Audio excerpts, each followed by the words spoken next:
की तुम्ही सगळ्यांनीच अभ्यास करत असताना आपल्याला काय छान जमतं, काय चांगलं येतं हे सुद्धा इकडेही लक्ष द्या. कोणाची चित्रकला छान असते, कोणाचं नृत्य चांगलं असतं, कोणाचा आवाज चांगला असतो, कोणाला बोलायला आवडतं. आणि ह्या सगळ्या तुमच्या वेगवेगळ्या ज्या कला आहेत तुमच्या अंगात त्याला पुढे नेण्यासाठी सरकारने हा नवीन अभ्यासक्रम जो आता शाळांमध्ये राबवण्याचं ठरवलेला आहे, तर त्याचा तुम्ही सगळ्यांनीच आपल्या नेहमीच्या अभ्यास करत असताना त्याचा उपयोग करून घेतला पाहिजे आणि खूप चांगलं शिक्षण घेतलं पाहिजे. आता आज बघा, आज आपण एक दुपारी समाज जो लोकार्पण सोहळा केला, तो लोकार्पण सोहळा माझे सासरे कैलासवासी हरिश्चंद्र भगत, त्यांना आपण सगळे नाना म्हणतो, त्यांच्या नावे हा लोकार्पण सोहळा केला गेला. तर मी तुम्हाला असं सांगेन की त्यांचं आयुष्य खूप खडतर होतं. ते जेव्हा 13 वर्षाचे होते तेव्हा त्यांचे वडील वारले आणि काही घरी नव्हतं. आई लोकांकडे कामाला जायची. तेही आईच्या मदतीला शाळा सुटल्यानंतर वाड्यांमध्ये कामं करायला जायचे. जेव्हा ते 7वी पास झाले आणि त्यांना पुढे शिकायचं होतं तेव्हा त्यांनी त्यांच्या नातेवाईकांकडे पैसे मागितले फी भरण्यासाठी परीक्षेची. नातेवाईकांनी सांगितलं पैसे मिळणार नाही, तुला काय करायचंय शिकून?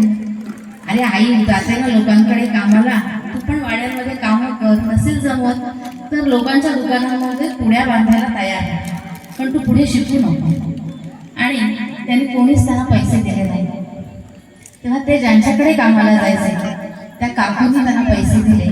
त्यांनी फॉर्म भरला, ते पुढे पास झाले.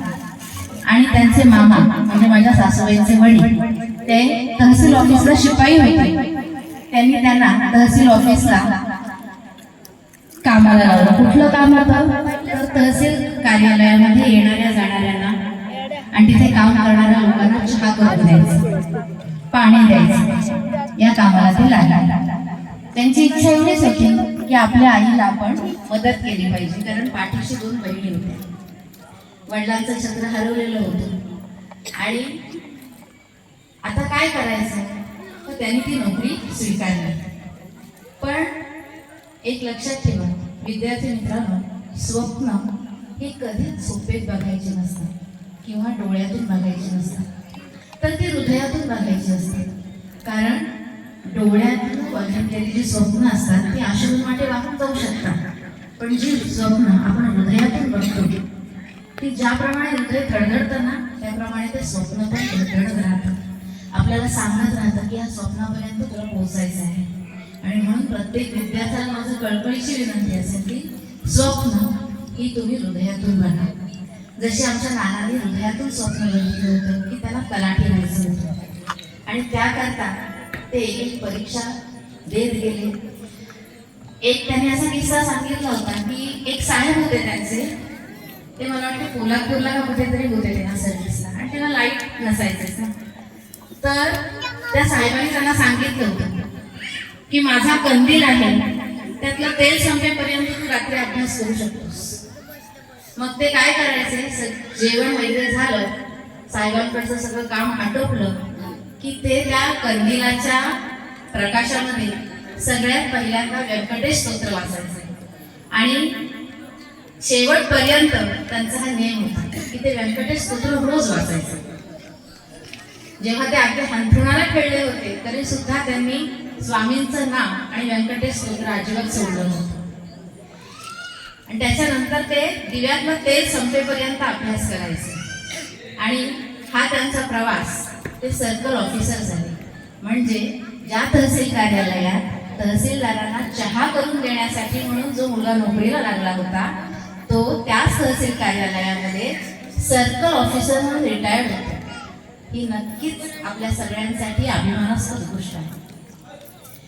या गोष्टीतून आपण काय शिकलो विद्यार्थी मित्रांनो, की माझ्याकडे हे नाही आहे.